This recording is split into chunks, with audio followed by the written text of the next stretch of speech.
What's going on, a lot going on. अभी अभी हमारे कनाडा में इलेक्शन हुए हैं। आज का पॉडकास्ट उन्हीं इलेक्शंस के हवाले से है।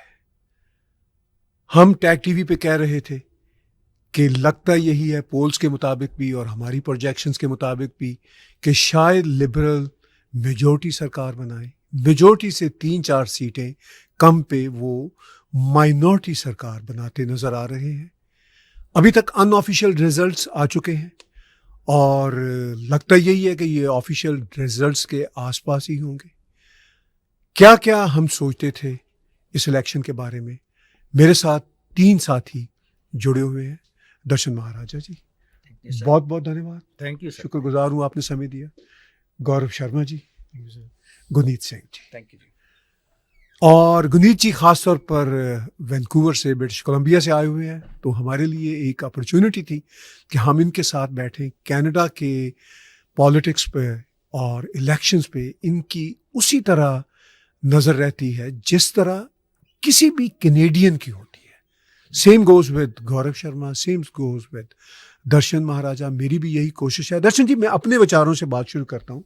कल आप और मैं कौशल मेहरा के पॉडकास्ट पे थे, अभी इलेक्शन के रिजल्ट्स आना शुरू हुए थे, और आपको पता है कि मैं क्या प्रोजेक्ट कर रहा था, आप क्या सोच रहे थे, थोड़ा सा मुझे भी आइडिया है। गौरव क्या सोच रहे थे, मुझे आइडिया है। गुनीत जी क्या सोच रहे हैं, कर रहे हैं, इस पे भी हमारी निगाह सोशल मीडिया की वजह से रहती थी। मैंने कल भी कहा, जब रिजल्ट आ रहे थे, मैंने कहा था कि मैं I am afraid, heavy hearted होके कह रहा हूँ, पुराना कंजर्वेटिव का वोटर होने के नाते, अगरचे मैंने पीपीसी को वोट दिया क्योंकि मेरा फ्रेंड था, तो हम तो दोस्तों के साथ खड़े होते हैं, भले से उनको 100 वोट पड़े। तो मैंने कहा था कि मुझे ये खौफ है, डर है कि लिबरल कोई मेजॉरिटी बना लेंगे। ये मैं पहले भी कह रहा था। आप दिल की बात आज बताइए, अब तो इलेक्शन हो गए जी, आपकी क्या एंटिसिपेशन थी और क्या आपको खौफ था?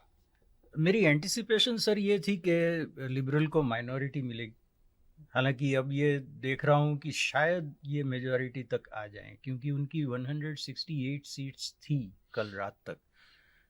उस वक्त 12 राइडिंग्स में बहुत ही कम मार्जिन से जीत हुई थी, और कुछ में तो 200 वोट से कम थी, तो उसमें तो ऑटोमेटिक 50 वोटों वाला भी है। हाँ, 54 वोट वाला एक है। तो उसमें तो ऑटोमेटिक रिकाउंट होता है। दूसरे कोई 300 350 वोट वाले थे, उसमें लूजिंग कैंडिडेट डिमांड कर सकता है।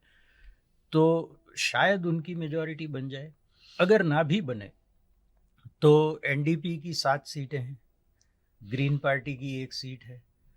तो देखना ये है कि वो 7 जो एनडीपी के एमपीज हैं वो जाके लिबरल के तंबू में बैठ जाएं। ये इतना मुमकिन तो नहीं है, लेकिन पॉलिटिक्स में you can not rule out anything. या फिर ये कहें जैसे जगमीत साहब ने किया था वैसे कि इश्यू बाय इश्यू हम आपको सपोर्ट देंगे। तो ये कार्नी साहब के लिए आसान तो हो गया। सबसे बड़ी खबर ये है कि कंजर्वेटिव के लीडर खुद अपनी सीट हार गए। तो अभी आते आते मैं रेडियो पे सुन रहा था, जो फॉर्मर डेप्यूटी लीडर कंजर्वेटिव की थी लिसा रेड, उनका रेडियो पे इंटरव्यू चल रहा था। तो उन्होंने बताया कि जो leader of the official opposition होता है उसे एमपी होना ज़रूरी होता है, लाजमी होता है। तो पॉलियर साहब तो वहाँ रह नहीं सकते अभी। अब कौन होगा लीडर, उसके ऊपर लिसा रेड को तो इतना पता नहीं था या उन्होंने बताया नहीं। राइट। लेकिन ये देखने की बात यह है कि 1988 के बाद सबसे ज़्यादा वोट शेयर लेने के बावजूद कंजर्वेटिव पार्टी गवर्नमेंट नहीं बना सकी।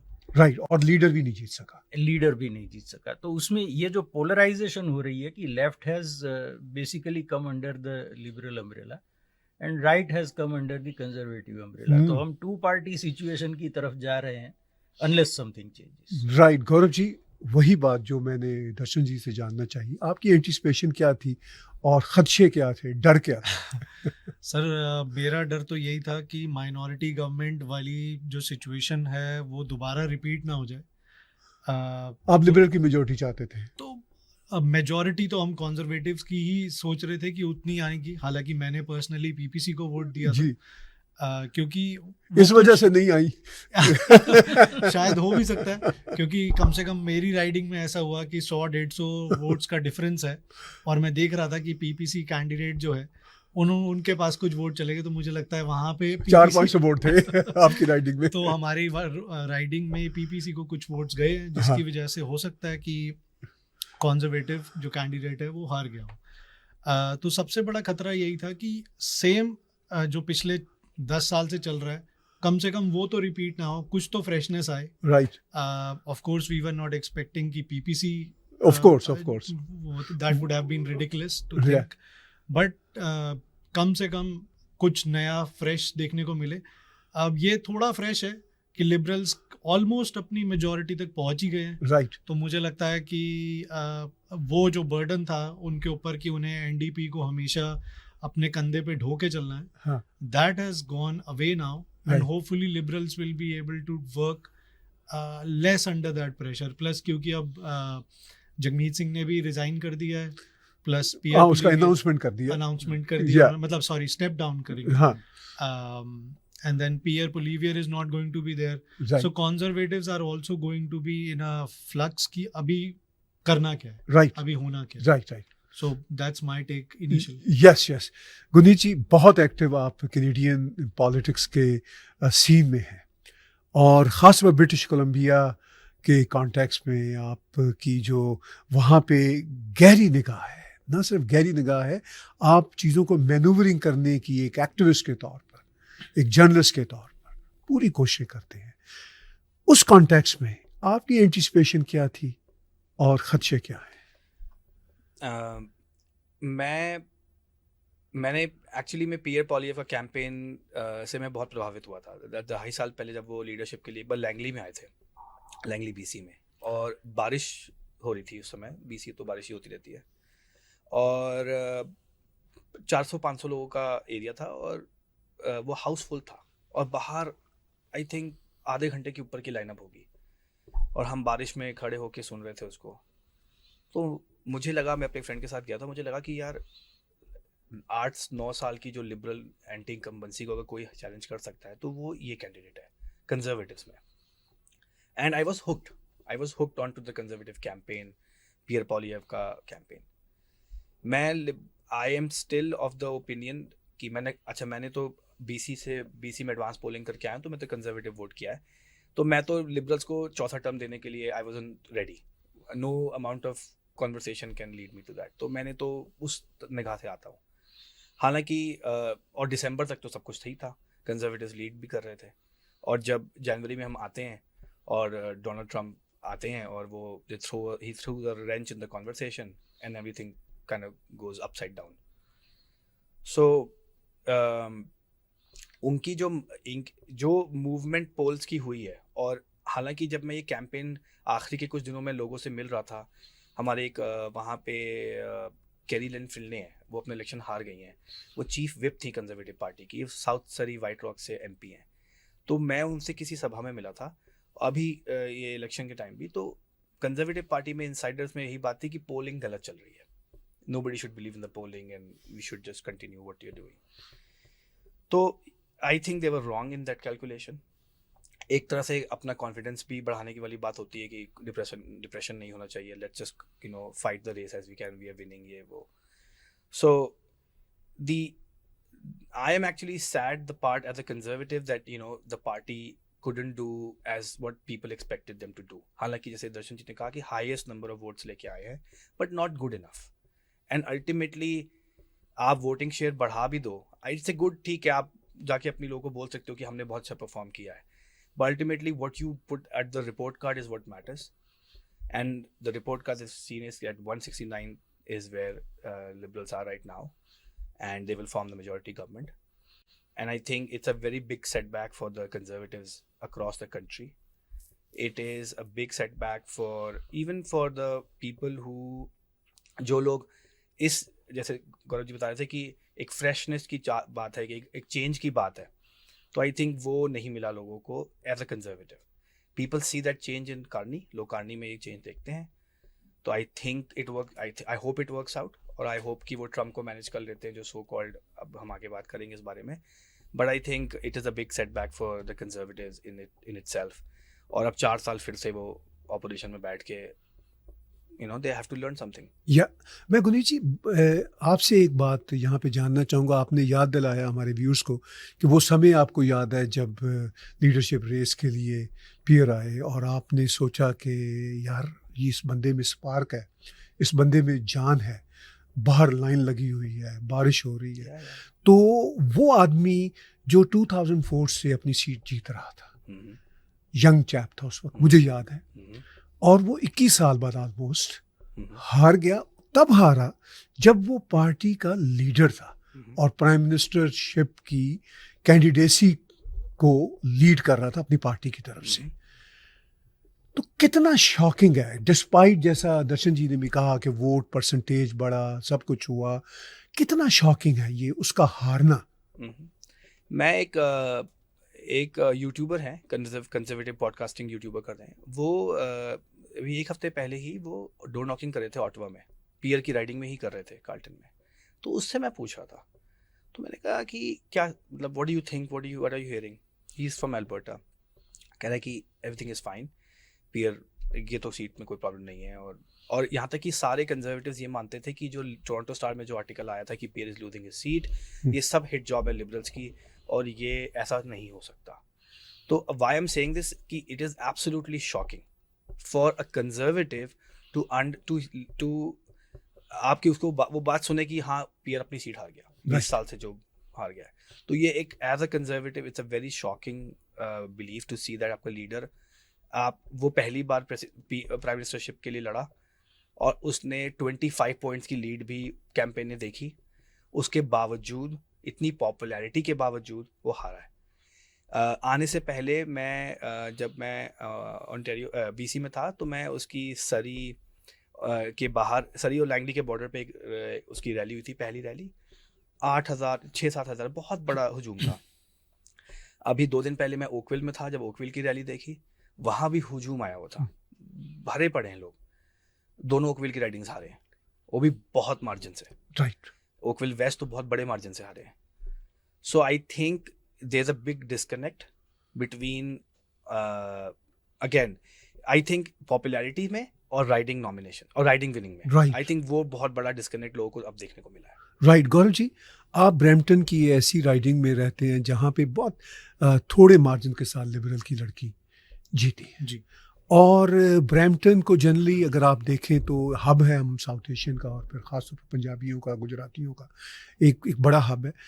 तो आप बहुत एक्टिव रहते हैं हिंदू ऑर्गेनाइजेशंस के साथ भी और ब्रैम्पटन की कॉन्स्टिट्यूंसीज के साथ भी. तो आपको इस इलेक्शन के रिजल्ट से अगर प्रिसाइजली ब्रैम्पटन के कॉन्टेक्स्ट में देखने हो तो कैसे दिखेंगे आपको? सब ब्रैम्पटन के कॉन्टेक्स्ट में अगर हम देखेंगे तो मोर और लेस रिजल्ट्स जो हैं वो एज एक्सपेक्टेड ही हैं.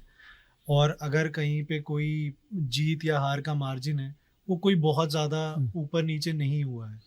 What we have seen is कि कुछ राइडिंग्स में जैसे उन्होंने कैंडिडेट्स, जैसे मेरी ब्रैम्पटन सेंटर की राइडिंग है, वहाँ पे पहले शफकत अली थे, हाँ. उन्हें हटा के दूसरी राइडिंग में ब्रैम्पटन में डाल दिया. यहाँ पे अमनदीप सोडी आ गए. या तो जब आ गई जी. हाँ जी. तो वो उनके आने के से मतलब कुछ, लेकिन ऑन ग्राउंड कुछ बहुत ज़्यादा चेंज एज सच नहीं हमें दिख रहा था. हाँ. कि जो जैसा स्टेटस को है वैसा ही चलना था और कुछ भी एज सच कुछ गड़बड़ हमें दिखाई नहीं दे रही थी ब्रैम्पटन में. राइट. सिर्फ ब्रैम्पटन ईस्ट में अगर हम देखें जहाँ पे हमारे जेफलाल जी खड़े हुए हाँ. तो वहाँ पे मुझे लगता है कॉन्जर्वेटिव शायद इसलिए हारे क्योंकि उनके वोट जो हैं वो अगेन पीपीसी ने हाँ पीपीसी ने मेरा ख्याल है वहाँ पे तीसरे नंबर पे या दूसरे नंबर पे आई है. तीसरे नंबर पे हैं. 2200 वोट लेके 2200 कुछ वोट्स आए उनके, जिसकी वजह से मुझे लगता है वहाँ पे भी कॉन्जर्वेटिव्स शायद जी सकते थे. बॉब दोसांझ थे. तो ये चेंजेस जो हैं हमें मतलब ब्रैम्पटन में दिखे. कुछ नए कैंडिडेट्स फेसेस थे, लेकिन मोर और लेस स्ट्रेट फॉरवर्ड ही था. हाँ. ब्रैम्पटन की एक राइडिंग का कलर शायद चेंज हुआ, अमरजीत गिल जो जीते, बाकी सब लिबरल. हाँ. कमल खेरा के खिलाफ. जी. बात की दर्शन जी अभी गुनीत जी ने पोल्स की. जी. पोल्स पे आप और मैं कई पॉडकास्ट कर चुके हैं जी और कई पॉडकास्टों में हम दोनों शामिल हो चुके हैं, खासतौर पर कुशल मेहरा के जी, एटलीस्ट जी। 2 पॉडकास्ट, फिर गुनीत जी की एक Space की थी स्पेस थी, उसमें भी हम शामिल हुए। और मैं शुरू दिन से कह रहा हूँ कि कंजर्वेटिव जिस पोल्स को मान रहे थे कि भाई ये पोल्स 2.5 महीने पहले उनके लिए बड़े ही वो सेक्रेट थे जी बिकॉज वो 20% की लीड दिखा रहे थे, जी तो वो तो ठीक थे। हम्म। लेकिन जैसे ही पोल्स ने बताया हम्म। कि आप नहीं जीत सकेंगे, तो उन्होंने कहा ये झूठे पोल्स हैं। हम्म। इस पे गुनीत जी और दर्शन जी एक इंटरेस्टिंग बात है। मुझे एक मैं नाम नहीं लूंगा, लिबरल एक कैंडिडेट नहीं इनकम्बेंट है, वो जीते हैं। उन्होंने मुझे फोन करके कहा, उन्होंने कहा एक आपसे गिला है, आपने भी टैग टीवी ने भी जो प्रोजेक्शंस दी जीटीए में लिबरल्स जीतेंगे, उसका हमें नुकसान हुआ। मैंने कहा क्या नुकसान हुआ? उन्होंने कहा हम सुस्त पड़ गए सारे के सारे। असल में तो मैंने तो प्रोजेक्शन पोल्स पे बेस करते हुए कुछ अपनी स्टडी की बेस पे, उन्होंने कहा नहीं उसका हमें नुकसान हुआ, हमने उसको इजी लिया। वो जो पोल्स थे, आपको इन द एंड जबकि रिजल्ट्स अनऑफिशियल आ चुके हैं, इन द एंड वो पोल्स कितने आपको जानदार लगते हैं, या इनकी कितनी इंपॉर्टेंस है जनरली? नहीं, पोल्स में ताहिर जी ऐसा है कि सबसे पहले तो वो नेशनल लेवल के पोल होते हैं। अब उसमें नेशनल लेवल पे कोई कहे कि ब्लॉक क्यूबेकवा को 7% सपोर्ट हासिल है, तो उसका नेशनल लेवल पे कोई भी कंक्लूजन निकालना कोई सेंस नहीं बनती उसकी। लेकिन मुझे बिजनेस की हिस्ट्री से एक वाकया याद आता है कि ये जो टॉयज़ आर अस है ना, वो किसी ज़माने में बड़ा सुपर स्टोर हुआ करता था जिसमें हर तरह की चीज़ें बिकती थी और वो लॉस में जा रहा था। तो उन्होंने एनालाइज किया कि ये इसमें से कौन सी प्रोडक्ट हमारी प्रॉफिटेबल है और कौन सी नहीं है। तो उन्हें पता चला कि बच्चों के खिलौने जो बिकते हैं सिर्फ उसमें प्रॉफिट हो रहा है, बाकी सब में लॉस हो रहा है। तो बाकी सब बंद करके टॉयज़ आर अस बना लिया। अच्छा। तो कंपनी प्रॉफिटेबल हो गई। राइट। तो इसी को अगर हम अप्लाई करें तो ये तो कल भी हमारी ये बात हुई थी कि ये सब लोग जानते हैं कि 905 को जीते बिना आप गवर्नमेंट नहीं बना सकते।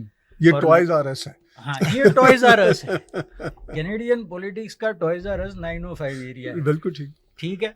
तो उसमें अगर आप काफ़ी सीटें जीतेंगे तो आपकी माइनॉरिटी होगी, और सब सीट जीतेंगे तो आपकी मेजॉरिटी होगी।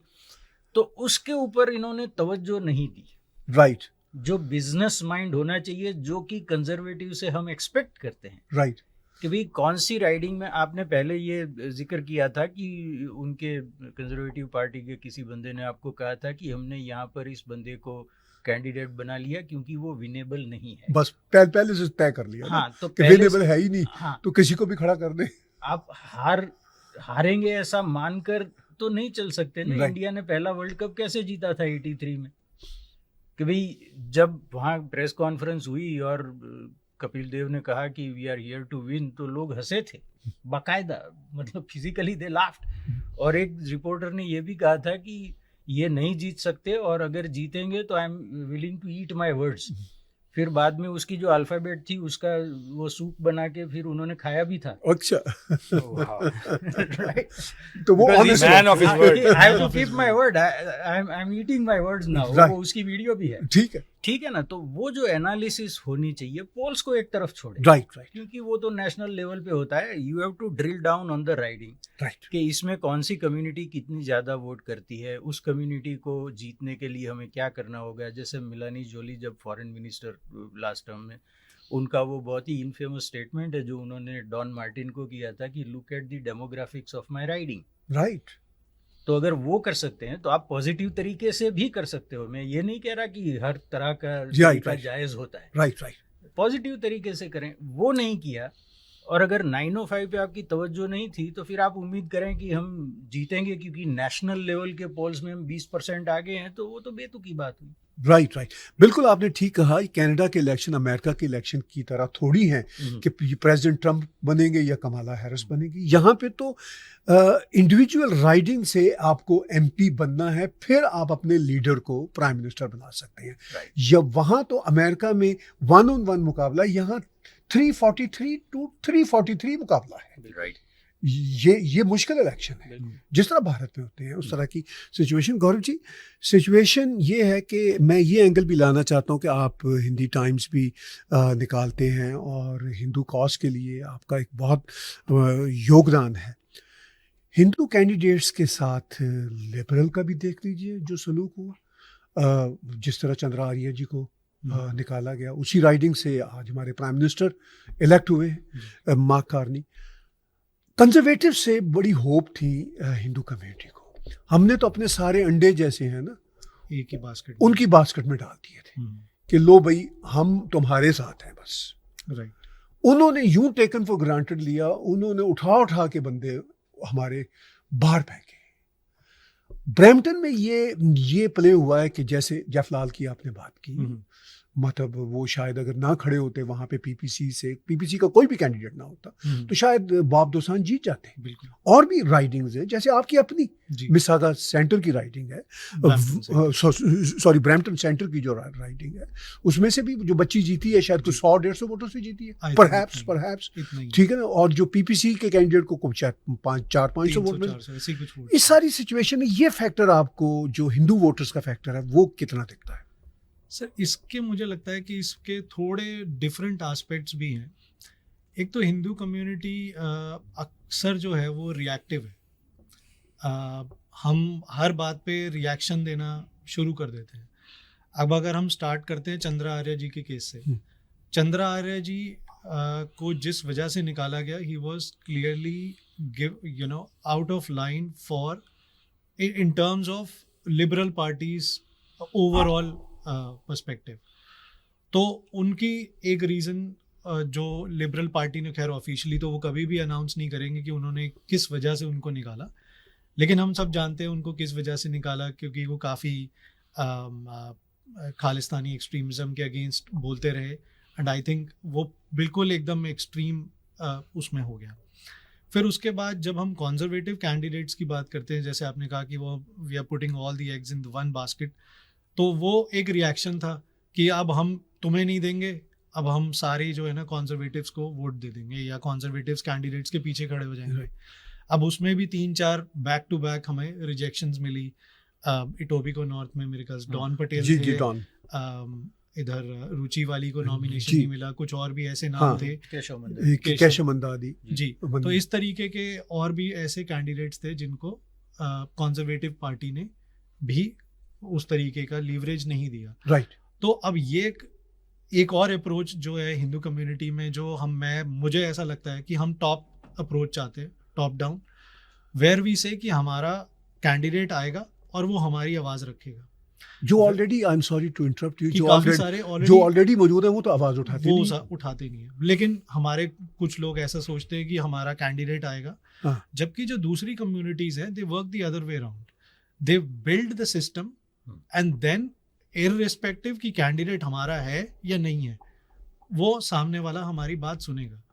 तो ये एक मतलब मल्टी फेसेटेड आप इसको एस्पेक्ट कह सकते हैं कि हमारी वॉइस जो है वो कैनेडियन पार्लियामेंट में ऑलमोस्ट विस्पर की तरह से क्यों है, क्योंकि भाई कुछ सुनाई क्यों नहीं देता इसके बारे में। वो इसका यही है कि हम टॉप डाउन अप्रोच चाहते हैं कि हमारा बंदा जीत जाए और वो वहाँ पे जाके पार्लियामेंट में बात करे, जबकि कई बार तो पॉलिटिकली वो पॉसिबल होता भी नहीं है, और अगर हो भी तो आप उसके पीछे कम्युनिटी नहीं खड़ी होती। जैसे चंद्रा आर्य जी की केस में था, कम्युनिटी उनकी अपनी राइडिंग में भी कितने लोग हैं जो उनके साथ खड़े थे। तो इस तरीके से मुझे लगता है कि एनालिसिस करना भी शायद हमारी कम्युनिटी को थोड़ा सा अपने विवेक से काम लेना पड़ेगा, थोड़ा सोचना पड़ेगा कि हम कर क्या रहे हैं। इमोशनल ज़्यादा है और रिएक्टिव ज़्यादा है, जैसे आपने कहा। और ये सारी चीज़ें मतलब थ्रू आउट द ईयर काम चलती हैं। ये नहीं है कि आज इलेक्शन होने वाला है तो आज आप उठ गए और बाकी टाइम जो है आप जाके चद्दर तान के सो गए। राइट। ऐसा नहीं होता है। राइट। गुनीत जी, ब्रिटिश कोलंबिया में एनडीपी का स्ट्रॉन्ग होल्ड रहा। यस। और एनडीपी के जो star candidate mister Jagmeet Singh तीसरे नंबर पे आए जी, और तीसरा नंबर भी कोई ऐसा नहीं था कि वो कोई क्लोज थे वो सेकंड नंबर से या फर्स्ट नंबर के, बहुत पीछे थे जी। कितना शॉकिंग है या कितना कंफर्टेबल है उनकी डिविसिव पॉलिटिक्स और हेटफुल पॉलिसीज की वजह से। मैं ये खुल के बात कहता हूँ। नहीं, एनडीपी के साथ क्या है कि एनडीपी पहली बात तो बीसी में प्रोविंशियल लेवल पे 8-9 साल से एनडीपी ही गवर्नमेंट रन कर रही है। आई थिंक जॉन हॉर्गन हुआ करते थे, फिर उनकी वो चले गए, उनकी डेथ हो गई। अब डेविड ईबी आ गए हैं, कंजर्वेटिव उनको एस्कोबार ईबी बोलते हैं, पाब्लो एस्कोबार से आया जी उनका जी नाम। जी जी, तो क्योंकि वो ड्रग्स और फेंटेनल की बहुत बड़ी समस्या है बीसी में। राइट। और काफ़ी एक अच्छे पत्रकार हैं एडम जीवो, उन्होंने काफ़ी अच्छा काम किया है। जी। अगर आप उनकी रिपोर्टिंग देखेंगे तो उन्होंने रिपोर्ट किया है कि बीसी में जो ड्रग्स आते हैं वो ब्लैक मार्केट में या फिर लोगों तक पहुंचते हैं पीछे से। तो एक वो बहुत समस्या है। राइट। एक शिफ्ट में एनडी जगमीत सिंह का हारना is not actually shocking for people. बहुत ही पहले जब ट्रूडो की हवा जब खराब थी और एंटी ट्रूडो वेव चल रहा था, तो जो एनडीपी हार्डकोर वोटर है, I know some of them जो मतलब जान दे देंगे एनडीपी के लिए आज भी, ठीक है ना, डाई हार्ड, वो ऐसे मतलब शोक में लिख रहे हैं इलेक्शन से कुछ महीने पहले या 2 महीने पहले कि लाइफ में पहली बार हम लिबरल को वोट करने जा रहे हैं। रियली? हाँ, शोक में हमने आज पहली बार लाइफ में लिबरल वोट किया है। ओके। तो ये सेंटिमेंट ऑलरेडी कैरी हो चुका था। क्यों ये सेंटिमेंट बिल्ट हुआ? क्योंकि ट्रूडो का साथ देने की वजह से जगमीत की, या और भी कारण है? आई थिंक बहुत सारे कारण हैं। क्योंकि देखिए जो जगमीत सिंह की हमारी साउथ एशियन पॉलिटिक्स में जो आप इन्वॉल्वमेंट कह लें, वो रेस्ट ऑफ कनेडियंस तक नहीं पहुंचती है। राइट। जो एवरेज कनेडियन है, एवरेज कनेडियन के लिए वो उनके जो पॉइंट्स और डेटा पॉइंट्स हैं, आई कैन रिपीट दैट, वो बोलते हैं कि भाई जो बड़ी कॉर्पोरेट्स हैं वो खा जाएंगी, ठीक है, यूनियंस को बढ़ाओ, मतलब जो उनके जो नॉर्मल एनडीपी के जो टॉकिंग पॉइंट्स हैं, हाँ, और हेल्थ केयर फ्री करो, डेंटल केयर फ्री करो, ये करो वो करो, जो भी उनके चीज़ें हैं, वो बेसिकली आई थिंक एनडीपी का लॉस या एनडीपी का जो कोलैप्स होना, उसमें 2 सबसे बड़े जो एक पहला है वो है ट्रूडो का साथ देना, राइट, थिक एंड थिक, ऐसे दोस्त बन के बिल्कुल, ठीक है, उसमें अनकंडीशनल, उसमें फायदा सबसे लिबरल्स को हुआ, देखिए, और सारा वोट ट्रांसफर हो गया लिबरल्स को, और एनडीपी को सबसे बड़ा नुकसान हुआ क्योंकि they could not differentiate themselves कि वो अलग हैं लिबरल से लंबे समय तक। और सेकंड, आई थिंक वो एक सेल्फ सबोटाज भी था लीडर का, क्योंकि लीडर का एक ही है, क्योंकि जो लेफ्ट वोट जो है वो कंसोलिडेट हुआ है, उनको है कि कंजर्वेटिव्स को रोकना है। राइट। वो एक डेमोगोगरी है कंजर्वेटिव्स के खिलाफ कि वो आ जाएंगे तो सब तहस नहस हो जाएगा, इन्हें रोकना है। राइट। तो आई थिंक वो जो 2 उसके बीच में प्ले है, ही हिमसेल्फ, उन्होंने अपनी पार्टी को लिबरल से अलग नहीं कर पाए, कन्विंस नहीं कर पाए कनेडियंस को, कन्विंस नहीं कर पाए अपने ही बेस को, और उनके बेस ने देखा कि अगर हमें कंजर्वेटिव ही, अगर पियर पॉलिएवी सरकार बना रहे हैं तो हमें तो रोकना ही पड़ेगा। राइट। और वो लॉयल बेस उठ के चला गया लिबरल्स के पास। और जो मैं आज से 6-7 साल पहले मैं बर्नबी की राइडिंग में आता था, जहाँ पे जगमीत सिंह खुद इलेक्शन लड़ते हैं, वो किंग्सवे की राइडिंग है, उनमें बहुत सारे पोस्टर्स लगते थे कि कभी वो राइडिंग में नहीं आते, लोगों से नहीं मिलते। Really? हाँ, मैंने कई बार पोस्टर्स देखे, न्यूज़ देखी उस बारे में, लोगों ने जाके पोस्टर लगा दिए हैं कि एब्सेंट है। तो हालांकि वो एक यूनियन स्ट्रांग होल्ड है, बर्नबी सिर्फ यूनियन है।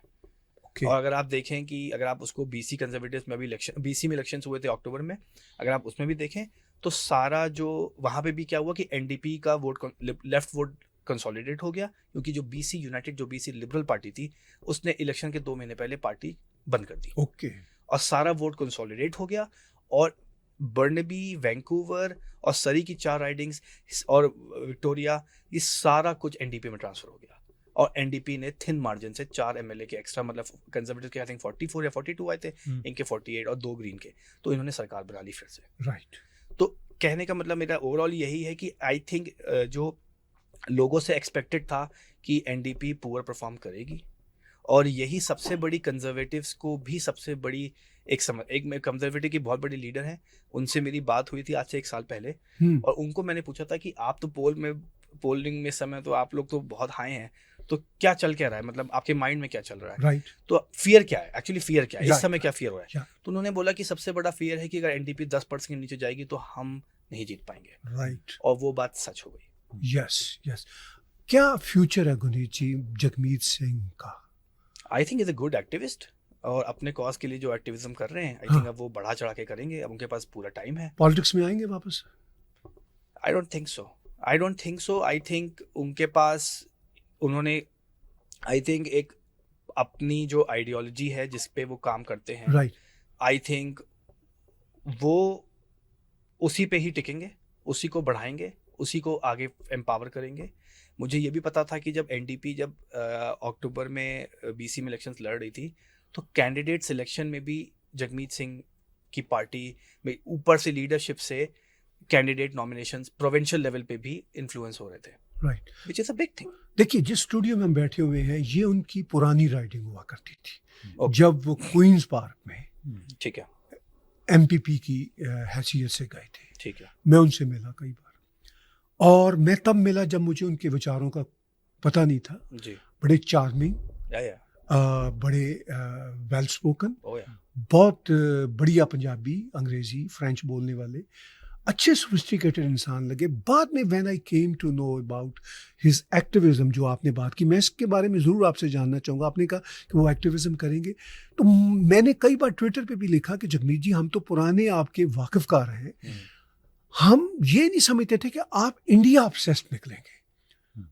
आप कनाडा के बारे में बातें करें वो अच्छी लगती हैं हमें, लेकिन आप जब इंडिया ऑब्सेस्ड होते हैं तो चेरी पिकिंग करते हुए नज़र आते हैं कि चाइना के इश्यूज, बाकी दुनिया के जो इश्यूज हैं वो आपको नज़र नहीं आते।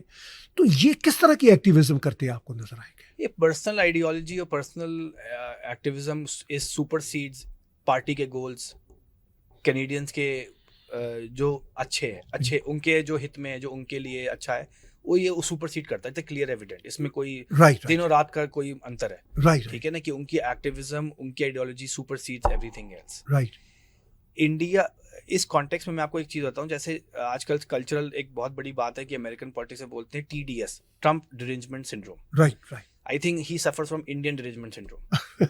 He does. A lot of politicians in Canada actually suffer from IDS. Right right उनको बहुत ही बड़ा इंडियन डिरेंजमेंट सिंड्रोम है, हाँ इंक्लूडिंग हिंदू डिरेंजमेंट सिंड्रोम है। राइट राइट तो ये दोनों है, और ये आई थिंक हम माने ना माने साउथ एशियन पॉलिटिक्स और एथनिक पॉलिटिक्स में एक बहुत बड़ा सच है, राइट ठीक है। और पॉलिटिशियंस जो कि कनेडियंस हैं, जिनको साउथ एशियन नहीं है, जो Right.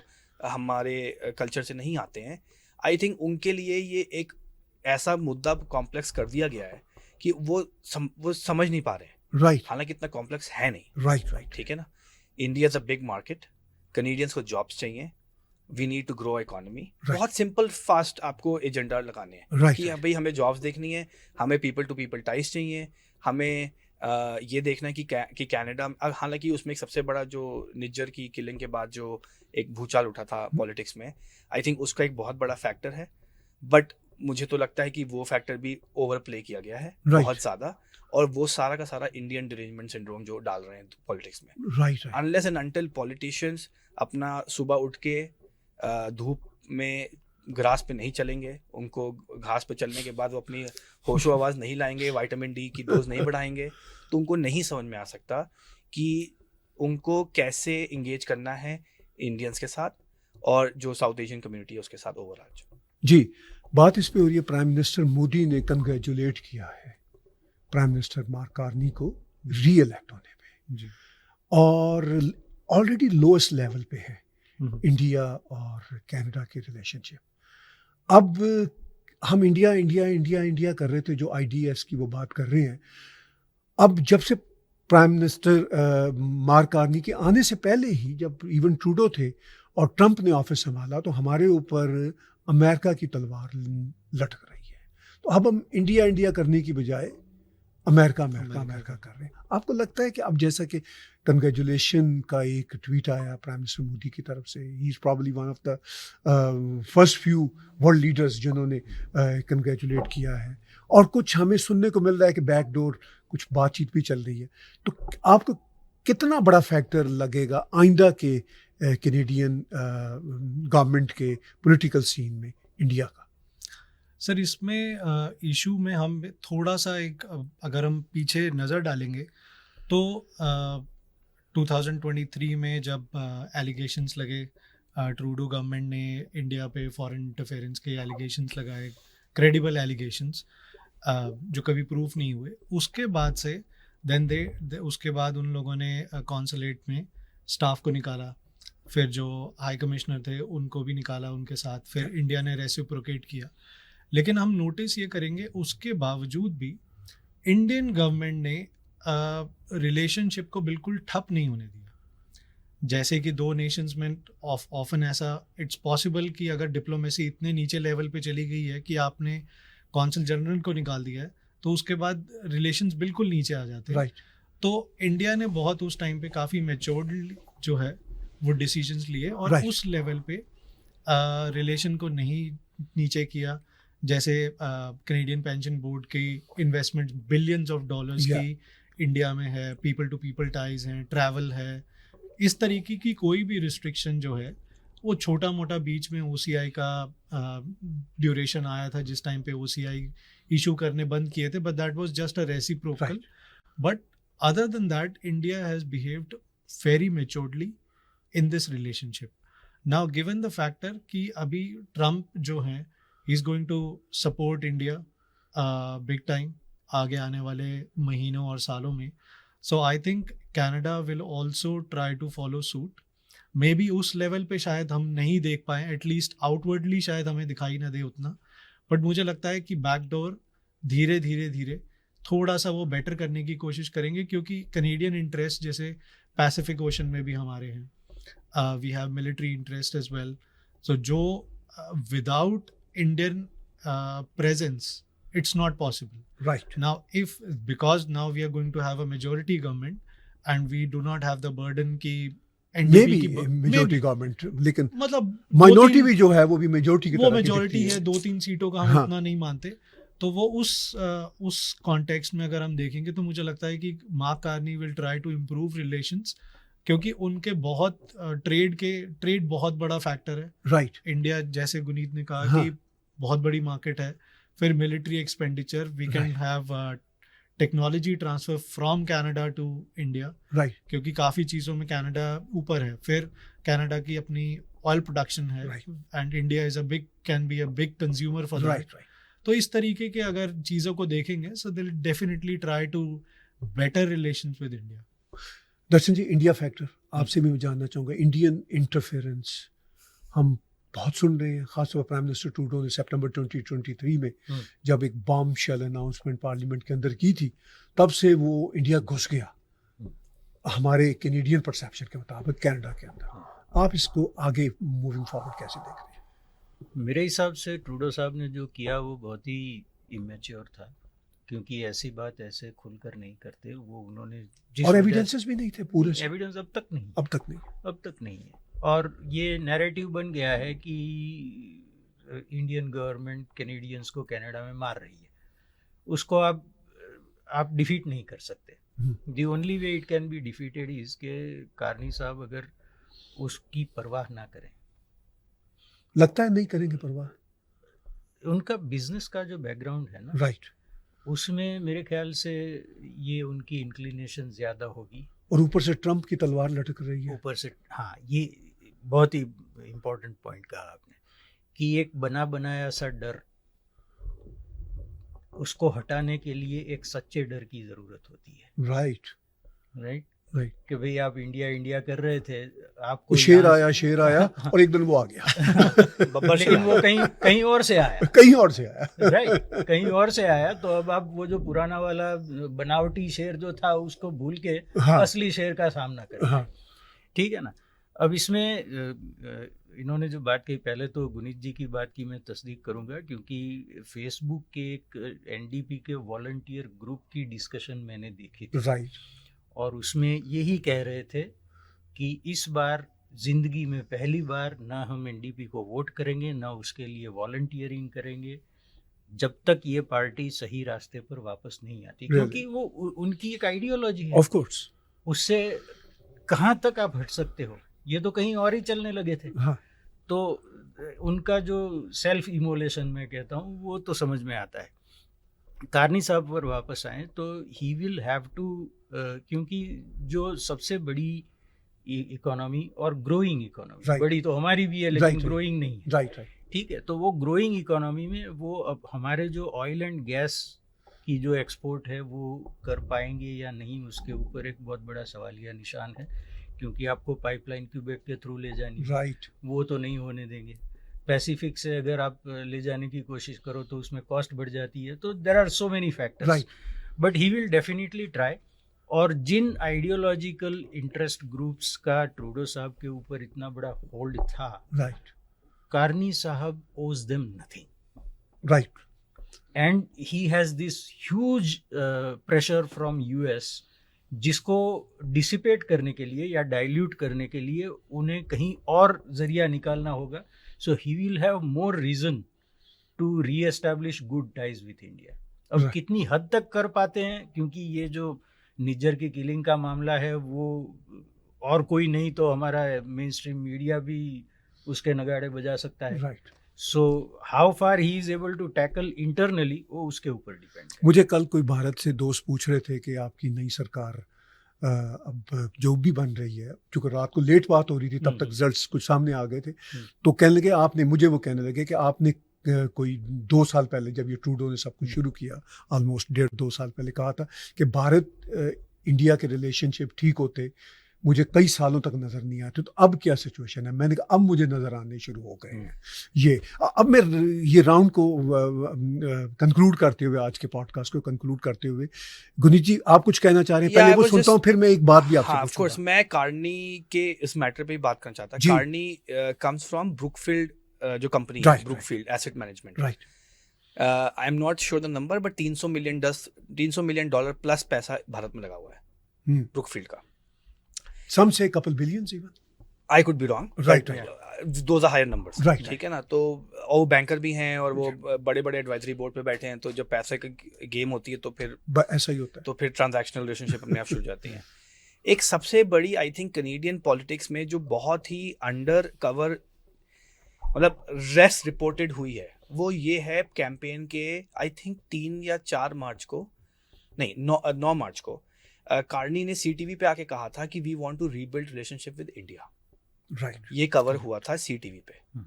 Nobody in the mainstream media covered it, क्योंकि आपको पता ही है उस समय तो mainstream media, I think वो बहुत ही एक बड़ा फैक्टर था, वो चेंज दिखा रहा था कि कैनेडियन गवर्नमेंट में जो नया, अगर ये कार्नी रहते हैं तो एक रिश्ते ठीक करेंगे, जो कि हालांकि हमारे जो कंजर्वेटिव लीडर थे वहाँ पे तो नहीं है। कंजर्वेटिव पार्टी में आई थिंक एक सबसे बड़ा, हम इंटरनली बात करते हैं, आई थिंक एक सबसे बड़ा लैक है कि उसमें जो इंडियन अफेयर्स, जो इंडियन फॉरेन पॉलिसी के बारे में जो बातें हैं वो खुल के कोई नहीं कर पाता है। राइट उसका एक बहुत बड़ा खामियाजा पार्टी ने झेला है। राइट और ये मैं इसलिए बताना चाहता हूँ क्योंकि पीपीसी की वजह से जो ब्रैम्पटन में आई थिंक 3 राइडिंग्स हारे हैं कंजर्वेटिव पार्टी, मतलब हारे क्या, मतलब अगर आप उसको उस लिहाज परसेप्शन से देखते हैं राइट कि वो एक उसका एक आउटकम है। राइट तो आई थिंक मेरे हिसाब से कार्नी के साथ इंडिया का रिलेशनशिप बहुत अच्छा होने वाला है। जो मोदी जी ने जो ट्वीट भी किया है, I think it shows that the both sides are willing, right और it will go really good. Right. ऐसा मैं, I am futuristically I am thinking right it will be really good. और आई थिंक ये conservatives की सबसे बड़ी learning यही है राइट कि वो इसको कैसे डील करें। आखिरी राउंड में जी एक क्वेश्चन आप दोस्तों से पूछता हूँ, ट्रंप की लटकती तलवार के हवाले से। ठीक है। गुनीत जी आप ही बताइए कि कितना बड़ा चैलेंज है इनफैक्ट ग्राउंड रियलिटी के तौर पर, खासतौर पर बीसी में बैठे हुए, जो हमें वहाँ से न्यूज़ आती है। वैसे तो हर जगह पे ही ये बड़ा ओवरवेलमिंग फैक्टर है, मगर बीसी में जैसे जो आपके प्रीमियर हैं डेविड, वो जिस तरह बोलते हैं कि वो इंटरेस्टिंग लैंग्वेज होती है, कितना बड़ा चैलेंज है और कैसे डील करेंगे कार्नी? आई थिंक पहली बात तो ट्रम्प का जो रेटोरिक है वो ओवरप्लेड है, वो टीडीएस जो मैंने कहा ट्रम्प डिरेंजमेंट सिंड्रोम है। हमारे लिबरल्स को भी बहुत है, बहुत सारे लिबरल्स और लेफ्ट में जो पॉलिटिक्स करते हैं वो भी डिरेंज्ड है इस बात को कि ट्रम्प आ गया। आई थिंक वो ओवरप्ले इसलिए भी किया गया क्योंकि ताकि जो बूमर जो जनरेशन है, जो 60 अबव जनरेशन थी कनाडा की, वो अभी आज मैंने एक डेटा देखा है उसमें दिखा रहे हैं कि उनके लिए जो 60+ जनरेशन है कनाडा की, उनके लिए ट्रम्प बहुत बड़ा फैक्टर था, ना कि जॉब्स, ना कि हाउसिंग, जो उनके जो बच्चे घर नहीं खरीद पा रहे, हाउसिंग अफोर्डेबिलिटी है वो नहीं है। तो आई थिंक द लिबरल्स ने जानबूझ के उसको ओवरप्ले किया, पोलस्टर्स ने कन्विंस किया कि हमें इस पे बात करनी है, and once that started happening वो लिबरल्स के फेवर में जाना शुरू हो गया। अब ये रही थी बात इलेक्शन तक की, अब इलेक्शन तो हो गए हैं, इलेक्शन हो गया। और कार्नी आई थिंक एज जो इंडिया वाला हाल है, आई थिंक वो ट्रम्प बोलेगा सिट डाउन तो बोलेगा कि कहाँ बैठना है, हाउ लो, ठीक है ना। तो I think Carney will do absolutely everything जो ट्रम्प कहेंगे। Canada has no leverage in this game. अगर ये बात कोई कैनेडियन पॉलिटिशियंस कनाडा के लोगों को बता दे तो आई थिंक पता नहीं क्या हो जाएगा, कोई आसमान फट जाएगा या क्या हो जाएगा। सच बता दे कि कनाडा के पास कोई लेवरेज ही नहीं है व्हाइट हाउस के अंदर, ठीक है। आपका ट्रेड डेफिसिट बहुत बड़ा है, आप इंडस्ट्रियलाइजेशन जैसे अभी बताया था कि हमारी इकोनॉमी ग्रो नहीं कर रही, हमने पिछले 8 साल से कोई तेल नहीं बेचा ढंग से, बेचते हैं थोड़ा बड़ा है but not so much, LNG नहीं बेच पाते, जापान चला गया कहीं और चला गया, जर्मनी कहीं और चला गया लेने, कोरिया कहीं और चला गया लेने, लोग कतर से LNG ले रहे हैं, हमसे नहीं ले सकते क्योंकि हम, और उसने भी कहा था ट्रूडो ने कि बिजनेस केस ही नहीं है।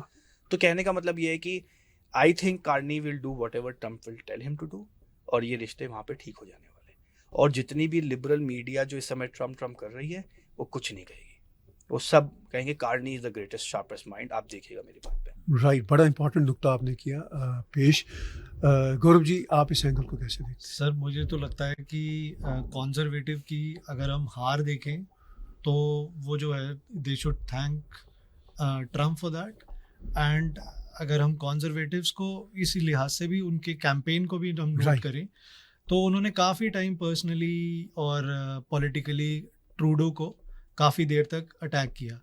When Trudeau moved out of the equation then they started saying carbon tax Carney, फिर वो कार्बन टैक्स हट गया तो आई थिंक कंजर्वेटिव्स तो तैयार थे ही नहीं। Then came the final trump card in the Trump equation कि वो ट्रम्प के आने से लिबरल्स, जैसे गुनीत ने कहा कि वो जो बूमर जनरेशन है they got, and even that sentiment was also in the immigrant community कि जैसे ही वो आएंगे तो रेसिज्म एकदम स्पाइक हो जाएगा, we will be thrown out. So इस तरीके के सेंटिमेंट ने जो है वो लिबरल्स की जीत में काफ़ी ज़्यादा हेल्प करी। So they played the card very well, whereas I think conservatives were not able to do that. Or I think Mark Carney, like he said, he probably will have very little to no leverage in front of Trump already उनकी economy भी फंसी हुई है. What they will try to do is probably they will try to exploit the resources from Canada to benefit the American economy. Right. और उसका जो result है कुछ यहाँ पे जॉब्स डेफिनेटली बढ़ेंगी और यहाँ पे कार्नी की जो है ना वो सारी चीज़ें पॉजिटिव हो जाएंगी and Trump will, I don't know Trump will become positive but at least Carney will stay positive. Right. तो ये ऐसा मुझे ऐसा लगता है। आज की बातचीत को कंक्लूड करते हुए जी दर्शन जी, आपकी बड़ी गहरी निगाह पॉलिटिक्स पे भी है, इकोनॉमी पे भी है, दोनों दोस्तों ने जो बातें की, how do you take them forward and how would you like to conclude today's podcast? Tahir ji, Trump का तो एक फैक्टर है ही है, लेकिन जो दूसरे elephant in the room issues हैं जिन पर अनफॉर्चुनेटली इलेक्शन में बात नहीं हुई, इमिग्रेशन है, और अगर आप इमिग्रेशन को सॉर्ट आउट नहीं करते तो बाकी ढेर सारे इश्यूज हैं जिन पर आप कुछ नहीं कर सकते, जैसे हाउसिंग अफोर्डेबिलिटी है, कॉस्ट ऑफ लिविंग है, जॉब्स की अवेलेबिलिटी है, सोशल कोहेशन है, हेल्थ केयर के ऊपर प्रेशर है। इनके ऊपर कार्नी साहब कितना डिलीवर कर पाएंगे, ये एक बड़ा क्वेश्चन मार्क है। और जब तक वो नहीं होगा तब तक, जैसे गुनीत जी ने कहा कि हमारे पास कोई लेवरेज नहीं है, वो आप वीक पोजीशन में ही रहेंगे कि आपकी इकोनॉमी 10 साल में 0.5% ग्रो हुई है, 10 साल में टोटल 0.5%, नॉट 0.5% अ ईयर, ठीक है। तो आपके पास लीवरेज लाने के लिए इन पर काम करना ज़रूरी है। दूसरा कि ट्रम्प साहब तो he is the ultimate in unpredictability, तो वो अगले मिनट में क्या करेंगे you can never tell. Guneet ji की बात के साथ मैं सहमत हूँ कि कार्नी साहब वो सब करेंगे जो ट्रम्प साहब कहेंगे, कम से कम अनाउंसमेंट करेंगे, क्योंकि ट्रम्प साहब की वो जो डिमांड है कि भाई डिफेंस स्पेंडिंग बढ़ाओ, हाँ बढ़ा रहे हैं, तो हम Fentanyl पे बढ़ा काम रहे हैं करो, कि फिर बढ़े ना बढ़े लेकिन अनाउंसमेंट हो जाएगी, फेंटेनिल पे काम करना है। ठीक है। या और हमारा मीडिया जो है, मेन स्ट्रीम मीडिया खास करके, वो ऐसे इसके नगाड़े बजाएगा कि देखो जी कारनी साहब कितने कॉम्पिटेंट हैं, एफिशिएंट निकले। एफिशिएंट निकले, ठीक है। तो वो उस तरह की बातें होंगी, लेकिन मुझे कोई ज़्यादा इम्प्रूवमेंट होती हुई नज़र नहीं आती कि पहले हमारी ये बात हुई है कि अगले 30-40 साल में OECD में सबसे स्लोएस्ट ग्रोइंग इकोनॉमी कनाडा की होगी, उसमें मुझे कोई तब्दीली आती हुई नज़र नहीं आती। आपके इन्हीं नोट्स के साथ हम आज के पॉडकास्ट को कंक्लूड करते हैं। Thank you. मैं बहुत धन्यवादी हूँ दर्शन जी Thank you, आपका, गौरव जी आपका, गुनीत जी आपका। Thank you. Thank you sir. Views बातचीत सुनी आपने कनाडा इलेक्शन के रिजल्ट्स के बाद। मुझे कुछ दोस्त कह रहे थे कल जब इलेक्शन हो रहा था कि कुछ बातचीत करते हैं, मैंने कहा क्या फ़ायदा, एक बार रिजल्ट सामने आ लेने दें, वो दूध का दूध पानी का पानी हो जाए तो हमारे लिए बात करना आसान हो जाएगा, और वो बात फिर मीनिंगफुल भी होगी, रेलेवेंट भी होगी, और अगले कुछ सालों तक स्टे करेगी। आप हमारे टैग टीवी के साथ स्टे ट्यून रहा करें। हम अपनी बातचीत आपके साथ शेयर करते रहते हैं। दर्शन जी हों, गौरव जी हों, हमारे GTA में हम इनके साथ भी पॉडकास्ट करते रहते हैं। गुनीत जी को अब हम इनका समय चुराया करेंगे, इनको ले लिया करेंगे Zoom पे, तो इनको भी साथ जोड़ लिया करेंगे इनकी अवेलेबिलिटी के मुताबिक। और आपको व्यूअर्स हम अपने साथ 24/7 जोड़ते हैं। आप हमारे YouTube के चैनल को सब्सक्राइब कीजिए, IP बॉक्सेस पे हमारे TV को देखिए, और हमारे ऐप्स को एंड्रॉयड और एप्पल पे डाउनलोड कीजिए। बहुत बहुत धन्यवाद। What's going on, a lot going on, we'll keep informing you. Keep watching our views and news at tag TV.